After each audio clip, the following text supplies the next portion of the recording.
காலம் கனிந்து தமிழக வெற்றிக் கழகத்துக்கு சிறப்பான எதிர்காலம் காத்துக் கொண்டிருப்பதாகவும் அதனால் 2026 விஜய் தான் முதலமைச்சராக வருவார் எனவும் உறுதி கூறியுள்ள செங்கோட்டையன், நான் என ஒருவர் நினைத்தால் தான் என ஆண்டவன் பார்த்துக் கொள்வான் என தெரிவித்துள்ளார். உங்களுடைய தளபதி நான் சொன்னால் சொல்வார்கள், இவர் வா எப்படி வேண்டாலும் பேசுகிறேன் பார்கள். நான் புரட்சி தமிழர் என்று சொல்ல மாட்டேன். ஏன்னு சொன்னால் பட்டம் கொடுத்தவரே நான் சொல்லவில்லை என்று ஓடிவிட்டார். ஆகவேதான் நீங்கள் சொல்லுகிறீர்கள் தளபதி என்று, நானும் சொல்லுகிறேன் அவர் ஆட்சிக்கு வருவார், தலைமை ஏற்பார்.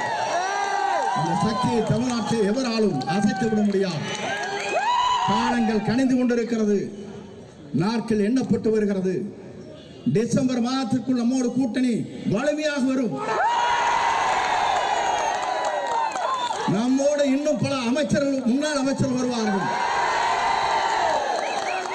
நீங்கள் கவலைப்பட தேவையில்லை, உங்களுக்காக நாங்கள் உறுதுணையாக இருப்போம். உங்கள் கருத்தை வலுப்படுத்துவோம். இந்த நாட்டில் நான் என்று ஒருவன் நினைத்தால்